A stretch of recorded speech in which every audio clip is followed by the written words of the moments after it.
Bayangkan, hidup yang Anda bangun selama bertahun-tahun hancur berantakan bukan oleh musuh atau bencana, tapi oleh orang yang Anda anggap keluarga sendiri. Hari itu, Maya berdiri di ambang pintu rumah yang dulu ia sebut istana cintanya. Tetesan air mata membasahi kerudung sifonnya, meresap perlahan. Suara mertuanya masih menggema di telinganya, tajam seperti beling. Setiap kata terasa seperti sabetan cambuk di hati yang sudah terluka. Namun, yang paling menyakitkan bukanlah kemarahan sang ibu mertua, bukan hinaan yang dilontarkan, bukan pula tuntutan untuk menjual satu-satunya peninggalan ibunya yang telah tiada. Yang membuat Maya merasa dunia berputar terbalik, nafasnya tertahan, adalah sosok yang berdiri dia membelakangi. Lelaki yang pernah bersumpah mencintainya di hadapan Tuhan dan keluarga. Andra, suaminya, memilih berdiri di sisi lain, dalam keheningan yang lebih mengguncang dari ribuan kata kebencian. Kemana larinya cinta yang pernah ia kira sekuat baja? Mengapa ikrar setia ternyata begitu rapuh di hadapan tekanan? Dan apa yang terjadi setelah pintu itu tertutup, membawa Maya ke dalam ketidakpastian yang lebih kelam? Teman-teman, setiap pilihan punya konsekuensi. Dan malam itu, di depan pintu rumah megah itu, tanpa disadari Andra telah memicu rangkaian peristiwa yang akan membawa mereka semua ke dalam pusaran penyesalan terdalam, di mana kebenaran akan terungkap dalam cara yang paling tak terduga. Sebelum kita lanjutkan ceritanya, tekan tombol like dan subscribe sekarang juga, dan absen di kolom komentar dari kota mana saja teman-teman menyimak cerita ini, agar kami tahu sudah sampai kota mana cerita ini ditonton. Saya doakan untuk yang sudah like, komen, dan subscribe, semoga selalu sehat, dilapangkan rizkinya, dan dimudahkan segala urusannya. Amin. Langit Jakarta sore itu berwarna jingga lembut, memantulkan cahaya hangat ke dalam ruang keluarga yang dulu kusebut surga kami.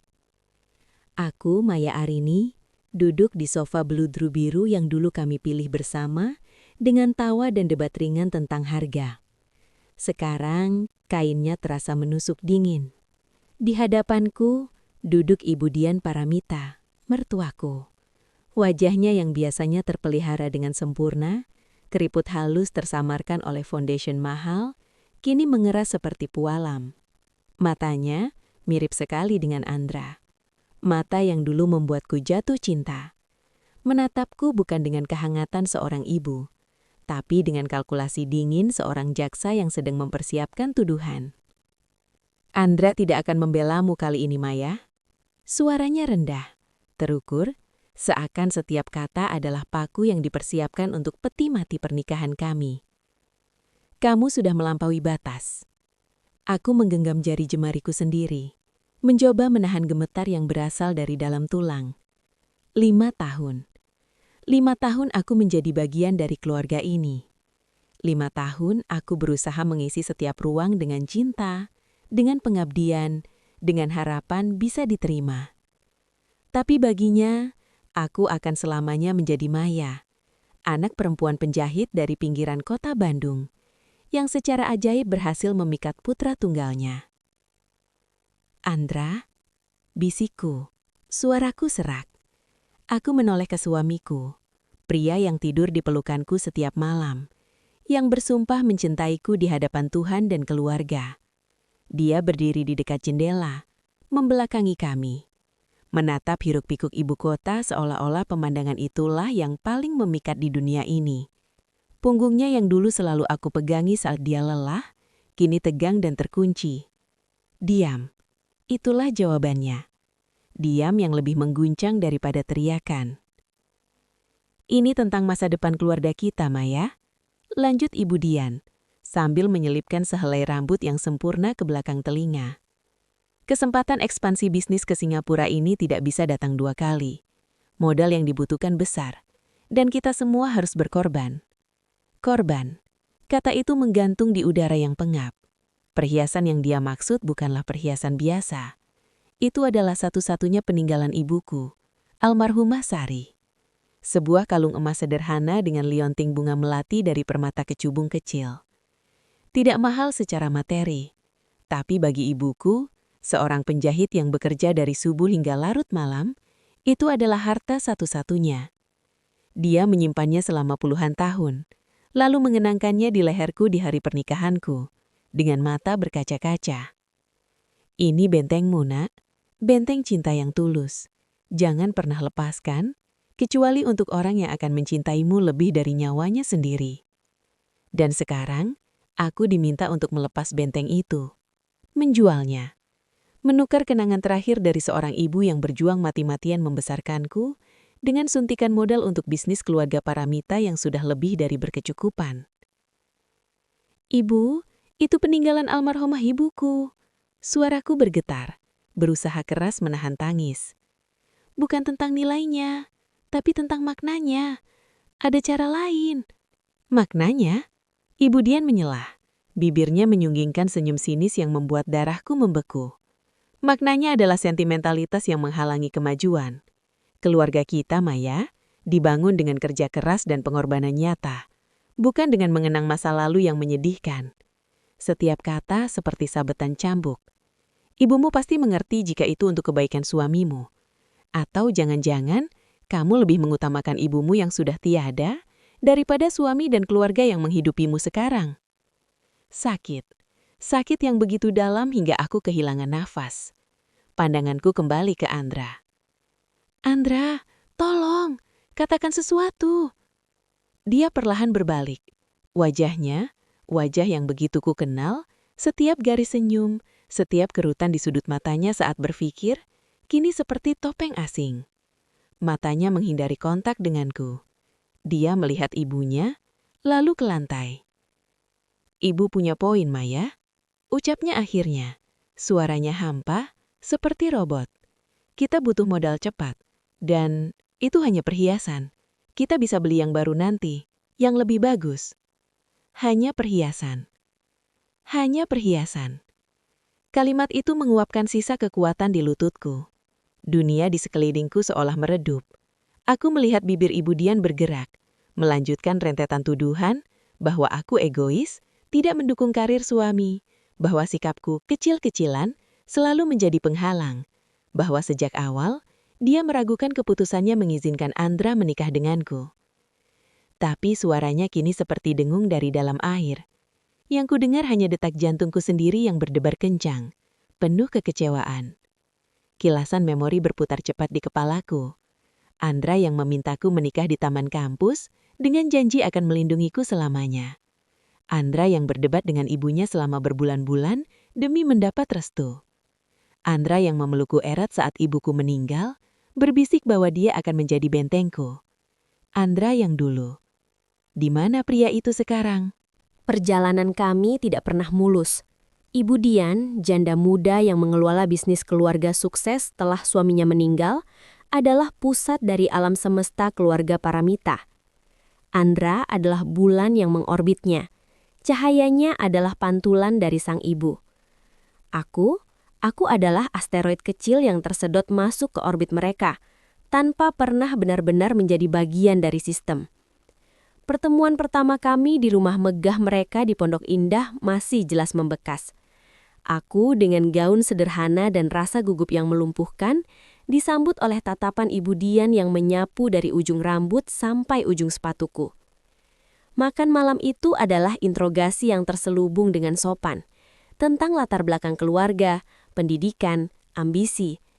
Ayahku, seorang guru SMA yang telah meninggal saat aku kecil, dan ibuku, penjahit, diceritakan dengan penuh kebanggaan olehku.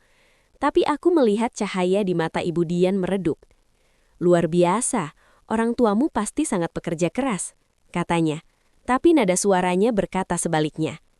Kami di sini juga menghargai kerja keras. Tapi dalam dunia kami, kerja keras harus dibarengi dengan visi dan koneksi. Andra ditakdirkan untuk hal-hal besar. Sejak saat itu, upayaku untuk diterima seperti berjalan di atas pasir hisap. Semakin aku berusaha, semakin aku terperosok.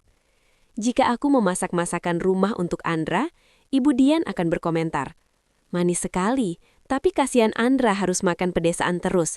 Sini, Ibu ajari kamu masakan kontinental." Jika aku membelikan Andra kemeja dari butik lokal yang ku ketahui dia suka, Ibu Dian akan melengkapinya dengan setelan jas dari perancang Italia. Hadiah-hadiahku selalu lucu atau unik, sementara hadiah darinya selalu berguna dan berkelas. Andra, di awal-awal dia akan memelukku setelah kunjungan yang menegangkan itu. Ibu hanya butuh waktu, sayang. Dia sulit menerima perubahan. Tapi dia akan lihat betapa hebatnya kamu, seperti aku melihatnya.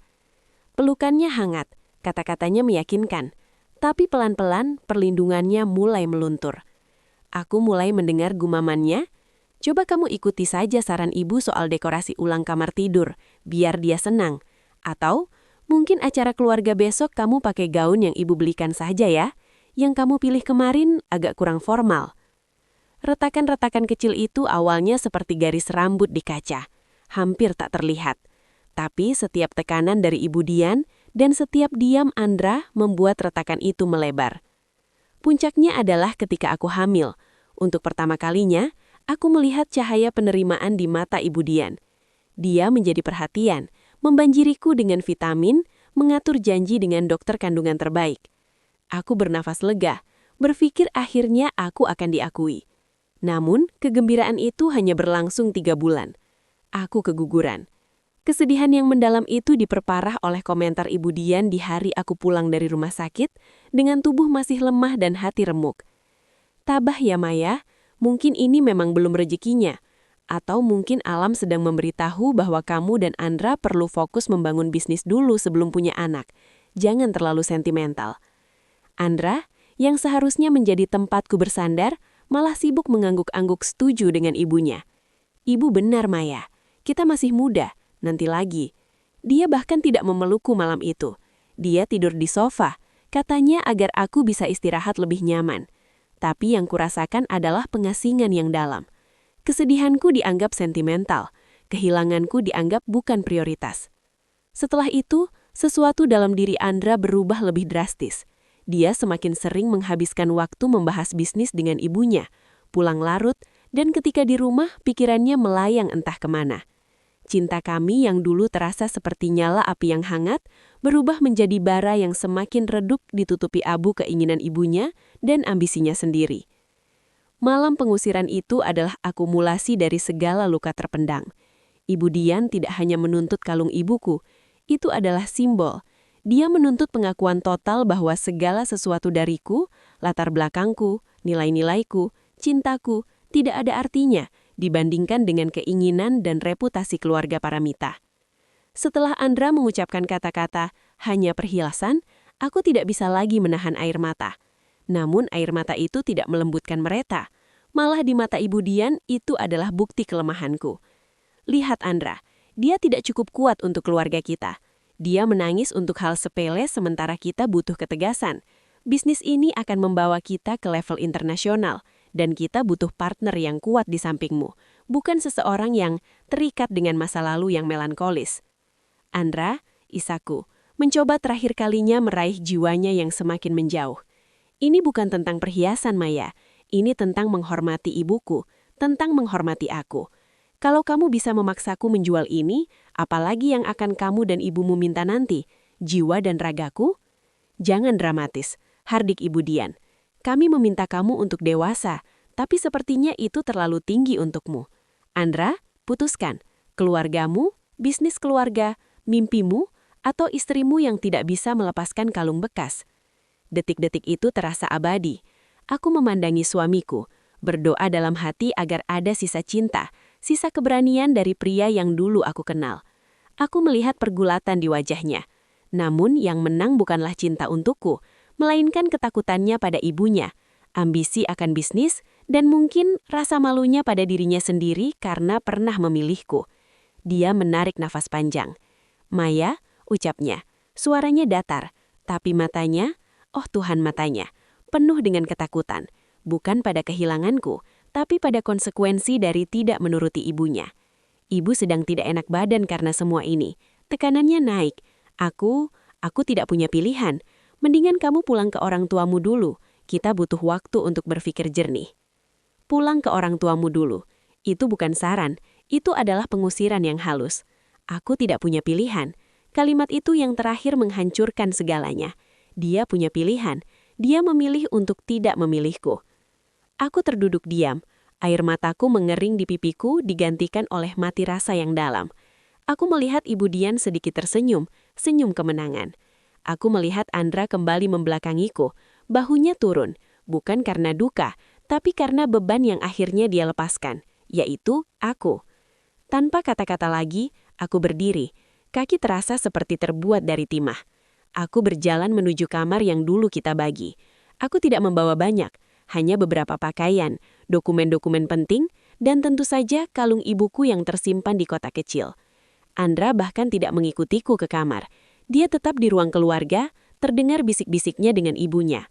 Saat aku menuruni tangga dengan koper kecil, Ibu Dian berkata, "Kami akan mengirimkan barang-barang lu yang lain nanti. Seakan aku adalah tamu yang masa tinggalnya telah habis." Aku memandangi Andra terakhir kali.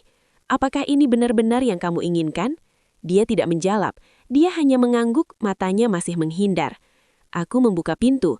Udara Jakarta yang panas dan bising menyambutku, kontras dengan dinginnya rumah yang kutinggalkan. Aku masuk ke taksi yang kutelpon sendiri. Ketika mobil melaju, meninggalkan rumah megah itu, rumah yang tak pernah benar-benar menjadi rumahku, barulah tubuhku menggigil tak terkendali. Aku tidak pulang ke Bandung malam itu.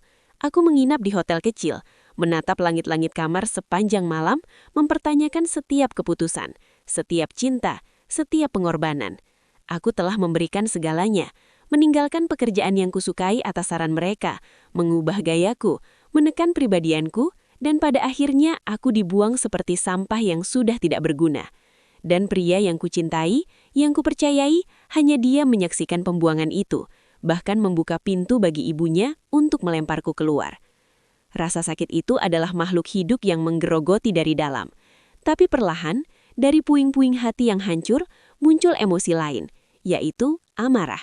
Amarah yang sunyi, amarah pada ketidakadilan, pada kesombongan, dan terutama pada pengkhianatan oleh diam. Andra tidak hanya diam, diamnya adalah persetujuan. Diamnya adalah senjata yang membungkus pengusiran itu dengan kesan rasional. Diamnya adalah pengakuan bahwa baginya, aku memang bisa diganti.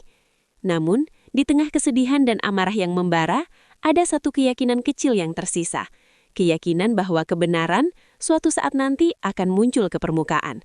Bahwa fondasi yang dibangun di atas kepalsuan dan pengorbanan orang lain pada akhirnya akan runtuh. Saat itu aku belum tahu bentuk keruntuhannya. Aku hanya tahu bahwa aku selamat malam itu. Dan terkadang bertahan hidup adalah kemenangan pertama.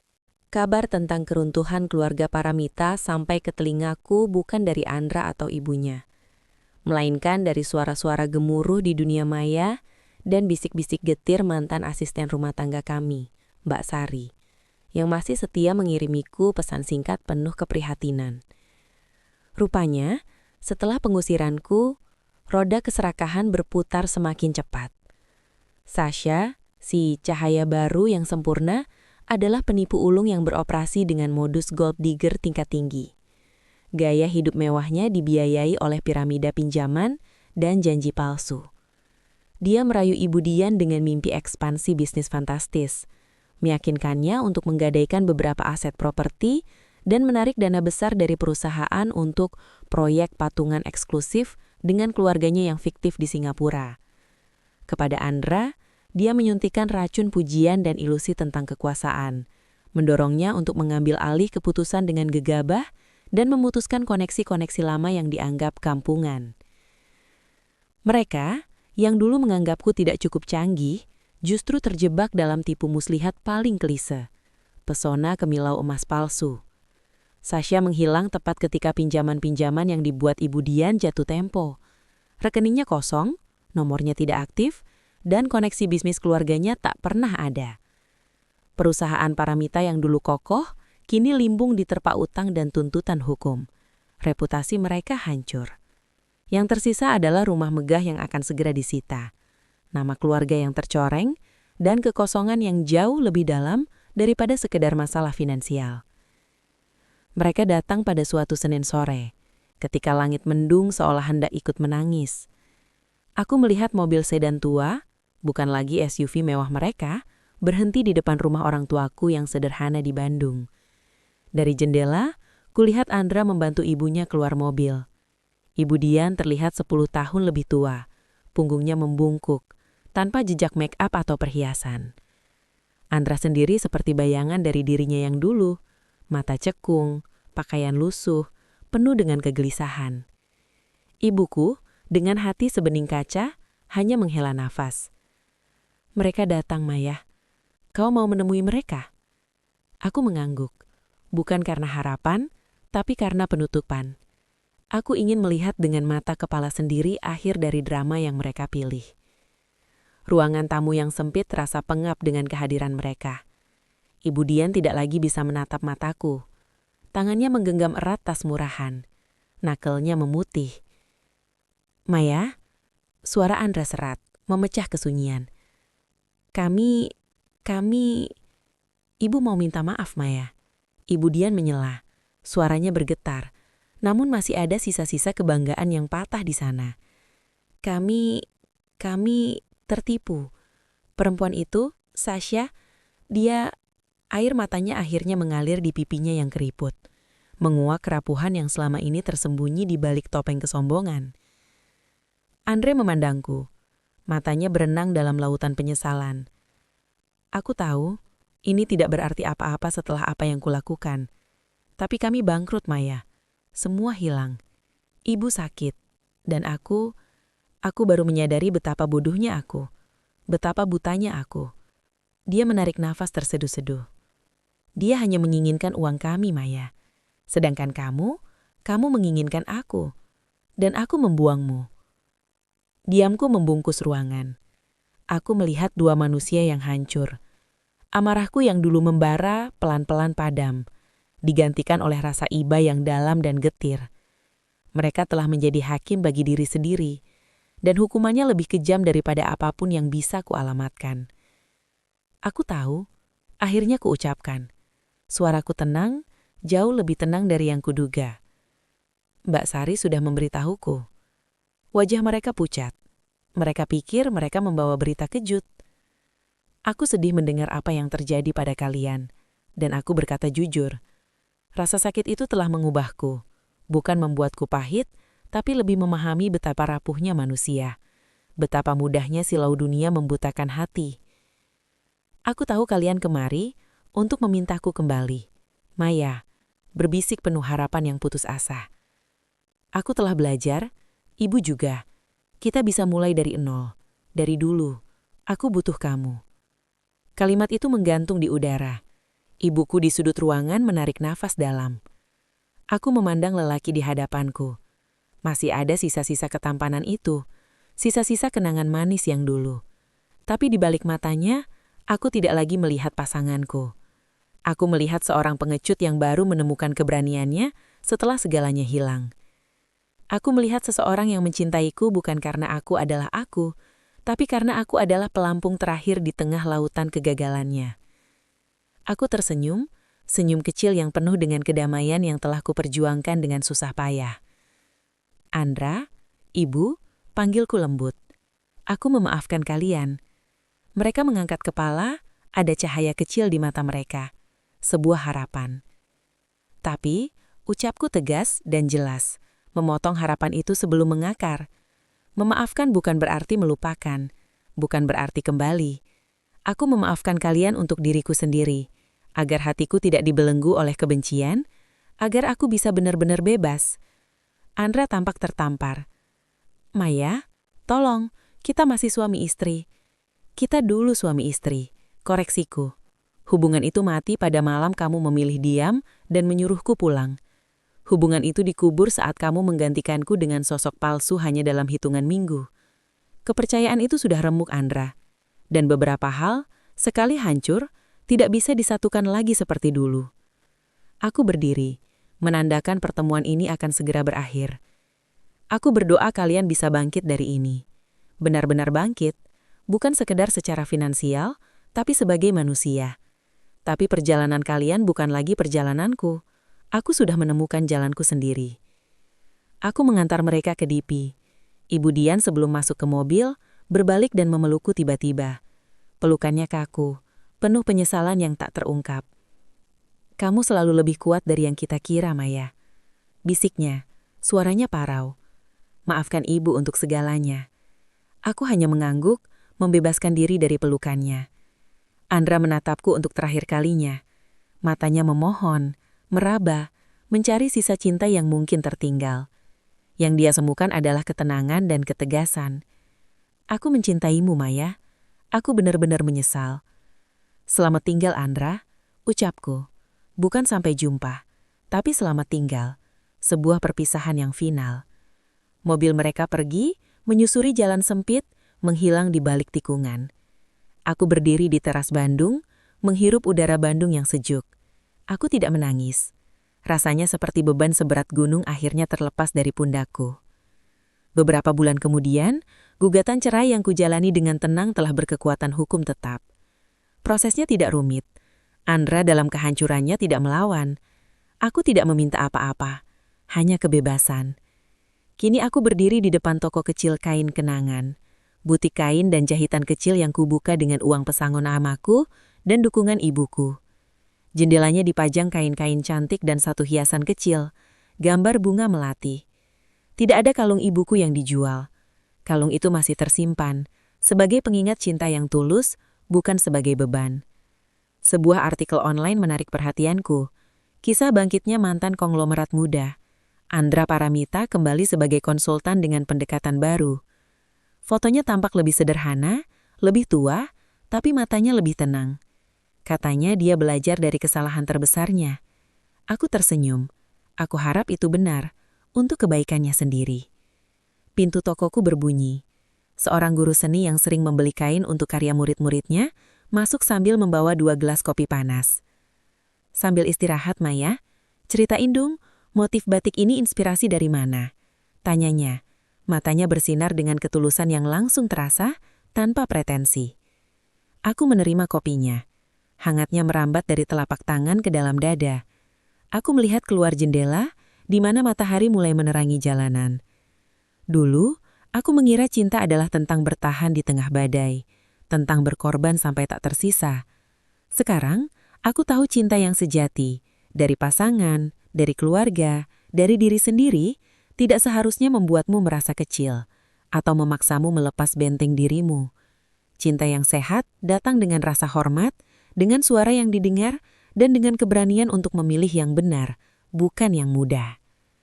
Mereka kehilangan seorang istri dan menantu yang setia. Tetapi aku menemukan kembali Maya seutuhnya. Seorang wanita yang pernah hancur, tapi memilih untuk menyusun kembali pecahan-pecahan itu menjadi mozaik yang lebih kuat, lebih berwarna, dan akhirnya lebih bahagia. Bukan karena membalas dendam, tapi karena mampu berjalan di jalannya sendiri, dengan kepala tegak dan hati yang lapang. Menerima bahwa terkadang akhir yang pahit adalah awal yang diperlukan untuk menemukan manisnya kemerdekaan sejati.